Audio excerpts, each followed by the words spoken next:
Assalamualaikum.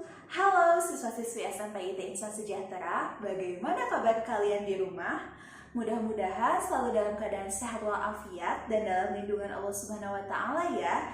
Dan kali ini kita akan kembali belajar fisika ceria bersama Putri. Silakan persiapkan alat tulis kalian, buku catatan dan juga buku paket kalian untuk mengikuti pembelajaran kali ini.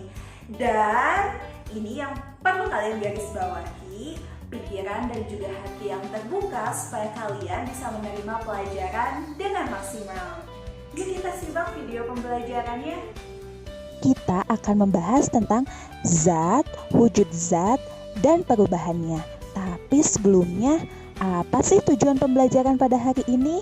Yang pertama adalah mengidentifikasi sifat berbagai jenis zat. Yang kedua adalah menyelidiki perubahan wujud suatu zat. Yuk kita simak. Nah, ini merupakan peta konsep dari pembelajaran pada bab 2 ya. Bab 2 ini tentang zat, wujud zat, dan perubahannya.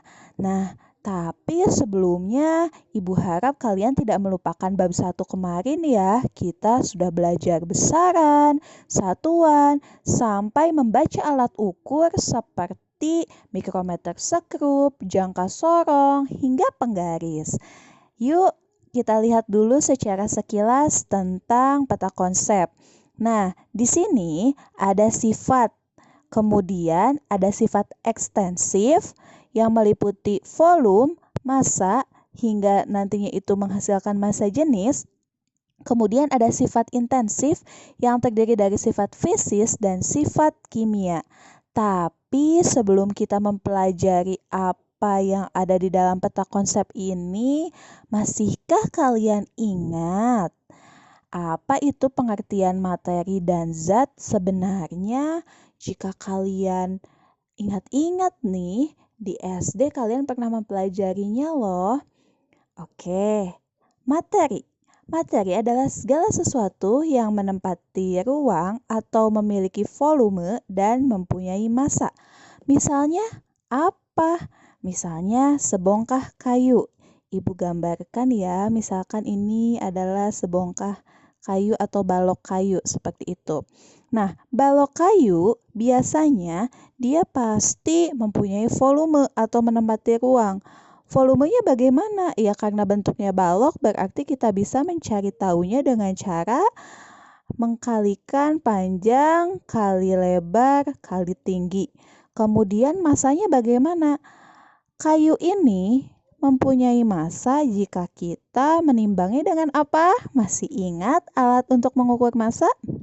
Ya, misalkan neraca digital ya. Ceritanya ini neraca digital ya. Jadi bisa kita ukur dengan neraca digital sehingga nanti akan kita ketahui massanya. Itu tadi pengertian dari materi.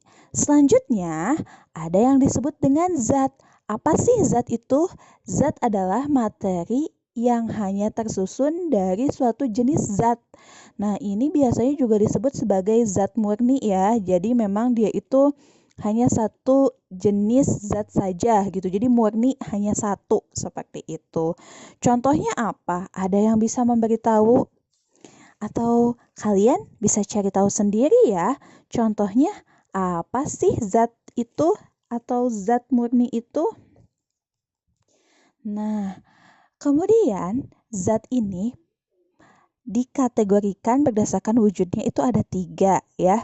Masih ingat gak ya kalian?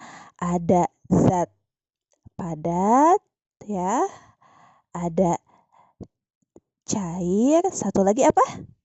Gas ya, betul sekali. Jadi ada zat padat, cair, dan gas. Nah, yuk kita ingat-ingat kembali atau misalkan yang belum sempat belajar dulu pas SD-nya, di sini Ibu akan bantu menjelaskan bahwa partikel zat itu untuk tadi ya, kan ada zat padat, zat cair, dan zat gas itu berbeda-beda partikelnya.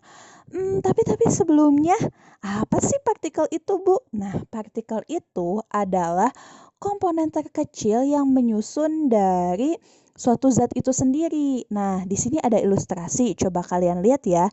Di sini untuk zat padat nih, bentuk dari partikelnya itu dia itu sangat rapat ya dan teratur. Nah, jadi di sini untuk penjelasannya letak partikelnya sangat berdekatan.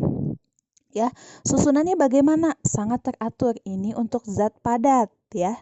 Selanjutnya untuk zat cair bisa kalian lihat letak partikelnya memang berdekatan, tapi susunannya kurang teratur ya. Jadi tidak seteratur zat padat.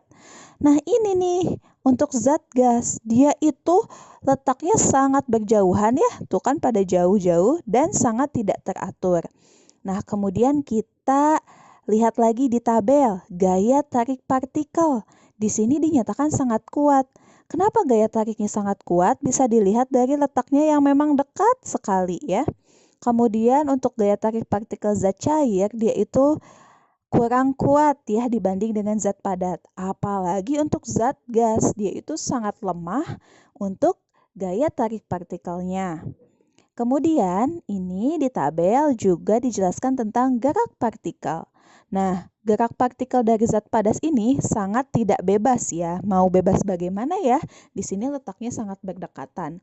Kemudian untuk zat cair bisa dilihat di sini dinyatakan kurang bebas ya karena memang geraknya tidak begitu leluasa ya. Tapi untuk zat gas itu gerak partikelnya sangat bebas karena dia bisa bergerak ke sana kemari ya. Karena tadi letaknya berjauhan terus tidak teratur jadi memang sangat bebas. Seperti itu. Oke, sekarang kita akan lihat sifat zat ya. Sifat zat itu untuk benda padat, cair, dan gas itu berbeda ya. Untuk bentuk dari zat padat, sepertinya ini juga sudah di SD. Di sini Ibu bantu mengingatkan ya. Bentuk dari zat padat itu biasanya tetap ya. Contohnya.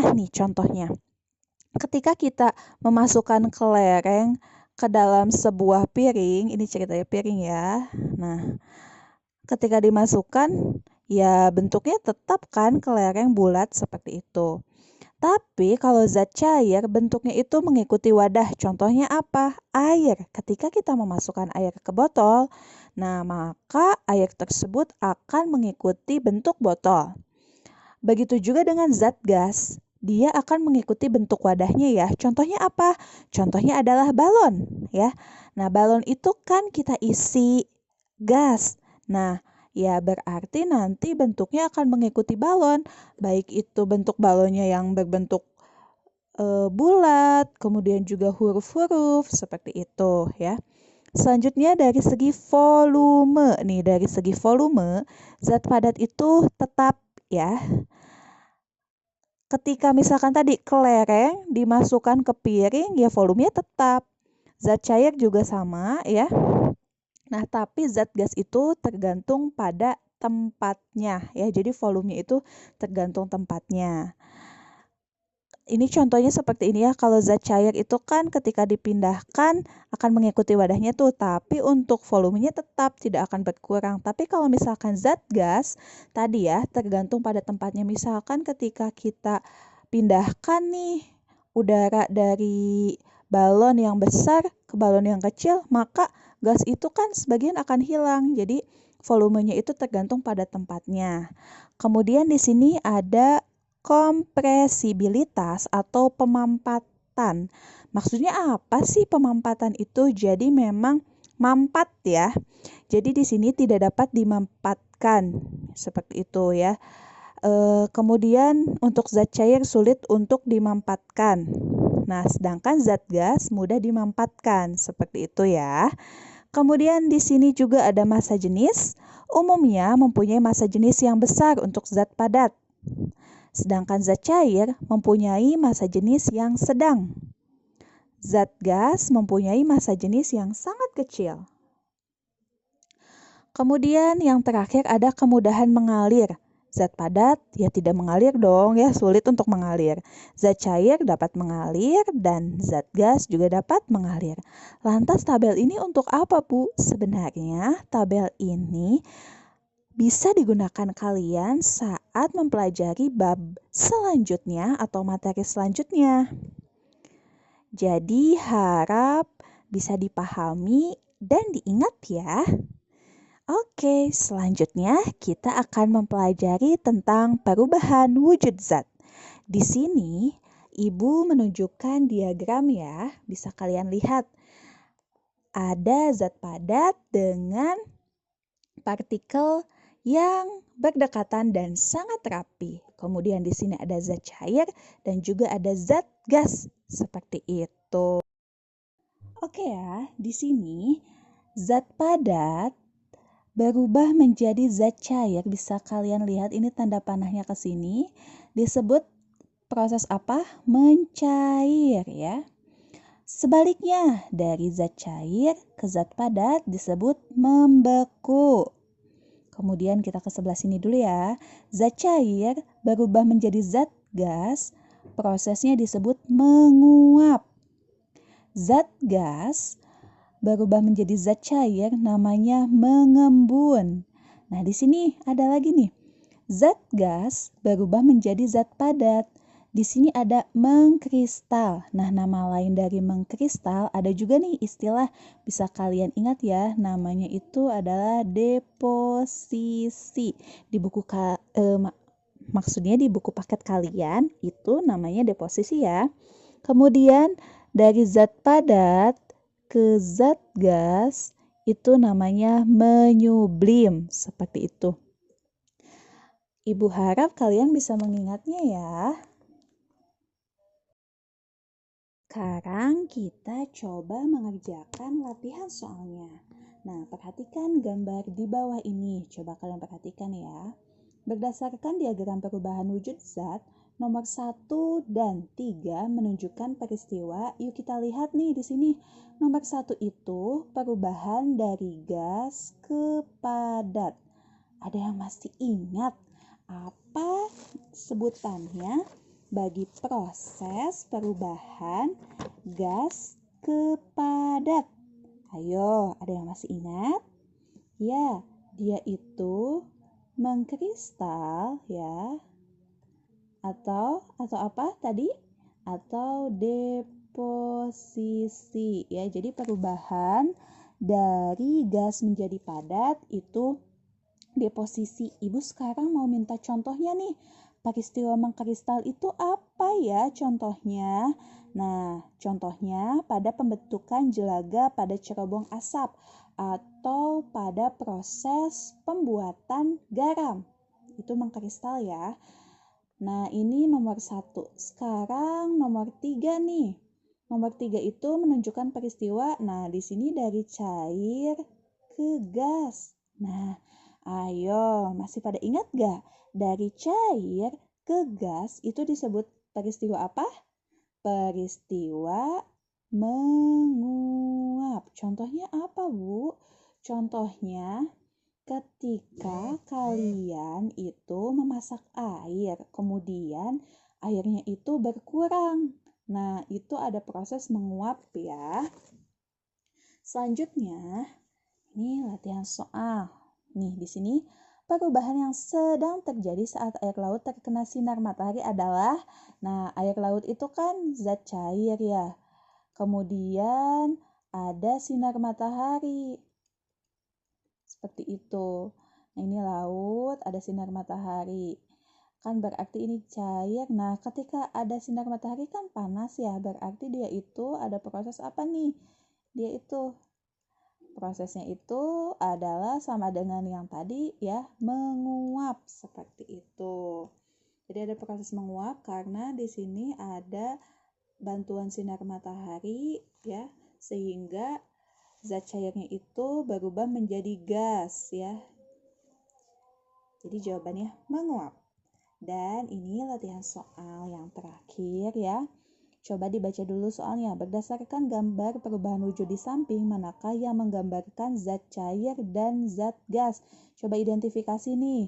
Ingat nih, zat cair itu biasanya letak partikelnya tidak dekat, tidak jauh, dan tidak beraturan. Tapi kalau gas itu dia itu sangat jauh dan tidak beraturan. Nah, berarti untuk zat cair itu yang C ya. dan zat gas itu yang B, berarti jawabannya D ya. Sambil kalian lihat-lihat lagi nih. Betul kan? Nah, sekarang nomor 5. Berdasarkan gambar di atas yang ini ya, zat yang memiliki ciri-ciri sebagai berikut. Mempunyai bentuk dan volume tertentu, jarak antar partikel sangat rapat, partikel-partikel tidak dapat bergerak bebas ditunjukkan oleh gambar. Nah, yang mana nih? Jadi dia itu tidak dapat bergerak bebas, berarti dia itu sangat rapat ya, berarti yang A nih di sini ya, berarti jawabannya A saja. Seperti itu. Semoga kalian bisa memahami materi yang disampaikan hari ini, dan Ibu punya satu pesan nih. Ibu punya quotes. Itu bisa kalian baca nih ya. Education is the most powerful weapon which you can use to change the world. Artinya, pendidikan adalah senjata paling ampuh yang bisa kamu gunakan untuk mengubah dunia. Ini kata Nelson Mandela. Jadi, silahkan ubah duniamu dari sesuatu yang mengerikan menjadi menyenangkan dengan belajar. Karena sesungguhnya belajar itu menyenangkan. Kenapa? Karena bisa membuat kamu serba tahu dan siap untuk menghadapi tantangan zaman. Oke, Ibu akhiri sesi kali ini. Demikianlah video pembelajaran pada hari ini. Mudah-mudahan kalian semua yang ada di rumah bisa memahaminya dengan baik.